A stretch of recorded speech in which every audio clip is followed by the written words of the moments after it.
নমস্কার বন্ধুরা, MND kitchen ব্লগে আপনাদেরকে স্বাগত। আজকে আবারও চলে আসলাম একটি নতুন রেসিপি নিয়ে। আজকে রেসিপি কাঁকড়ার বড়া। তো দেখুন, কাঁকড়াগুলোকে ফার্স্ট আমি কেটে নিয়েছি। এখানে নরম কাঁকড়াগুলোকে উপর থেকে কেটে নিয়েছিলাম, আর শক্ত কাঁকড়াগুলোকে আমি বেটে নিয়েছি, সাথে কটা চিংড়ি মাছও বেটে নিয়েছি। দেখুন, এখন আমি সব উপকরণগুলোকে একসাথে মাখিয়ে নেব। এখানে আছে লঙ্কা, আদা, পেঁয়াজ, রসুন আর জিরা মরিচ বাটা, আর সাথে 1 কাপ বেসন। এখন আমি পরিমাণ মতন লবণ ও হলুদ দিয়ে সামান্য পরিমাণে একটু তেল দিয়ে দেব। এখানে আমি রিফাইন্ড অয়েল ব্যবহার করলাম, আপনারা চাইলে সর্ষের তেলও ব্যবহার করতে পারেন। এখন আমি সব উপকরণগুলোকে ভালো করে মাখিয়ে নেব। 1 থেকে 2 মিনিট ধরে আমি উপকরণটাকে ভালো করে মাখিয়ে নেব।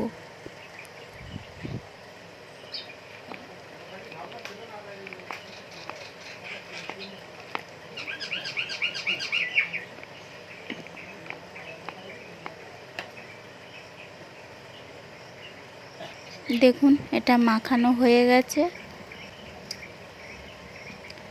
এখন আমি কড়াইতে তেল দিয়ে দেব। এখানে আমি রিফাইন্ড অয়েলটাই ব্যবহার করছি।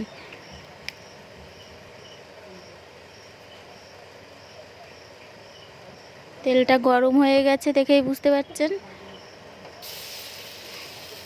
এখন আমি একে একে বড়াগুলো দিয়ে দেব।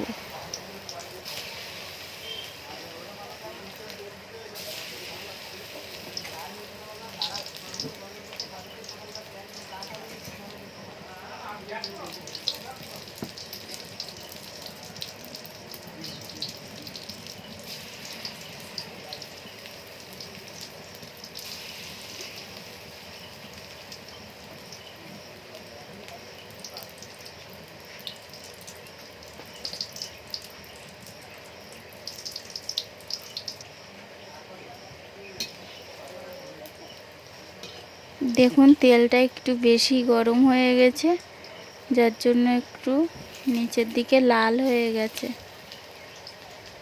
একটু বেশিই লাল হয়ে গেছে।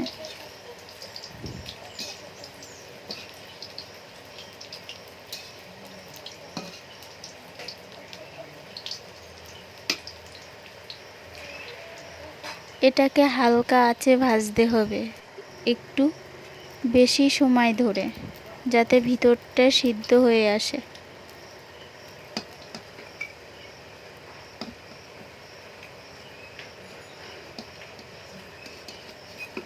এখন আমি এগুলোকে তুলে নেব।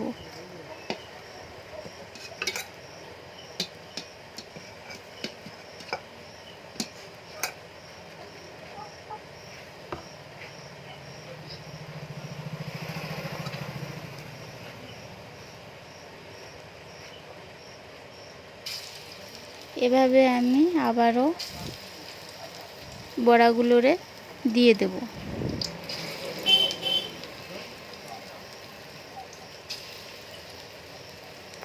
দেখুন, এখন আমি হালকা আঁচে ভাজছি।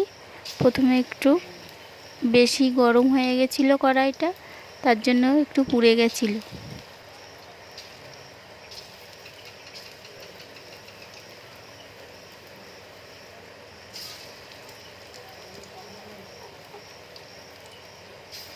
অল্প কিছু আছে, আমি একবারেই দিয়ে দেব, তার জন্য ছোট ছোট করে দিয়ে দিচ্ছি।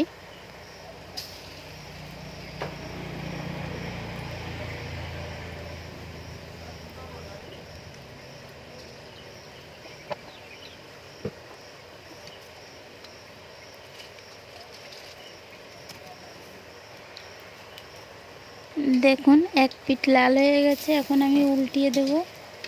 এটা কি সুন্দর লাল লাল, হালকা লাল হয়েছে, ভিতরটাও সিদ্ধ হয়ে গেছে।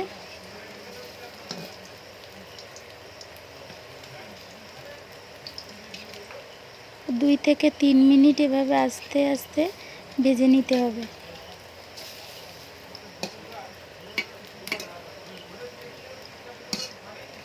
আবারও উল্টিয়ে 2 থেকে 3 মিনিট আমি ভেজে নেব।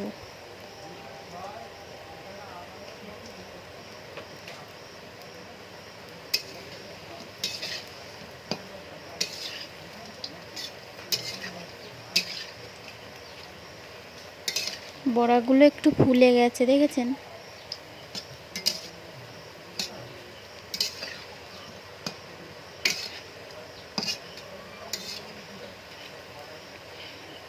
গন্ধে তো পেটটা ভরেই যাচ্ছে। কাঁকড়ার বড়া বলে কথা।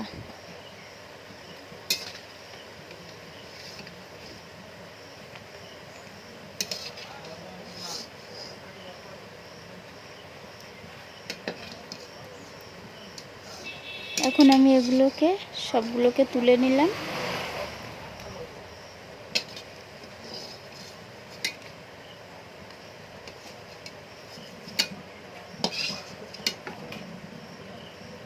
তো দেখুন আমার বড়া ভাজা কমপ্লিট।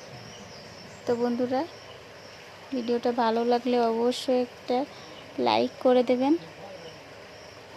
কমেন্টে জানিয়ে দেবেন ভিডিওটা কেমন লাগলো। আপনারা চাইলে বাড়িতে এভাবে বানিয়ে ফেলতে পারেন কাঁকড়ার বড়া। দেখুন ভিতরটা কি সুন্দর সফট হয়েছে, ফুলে গেছে বড়াটা।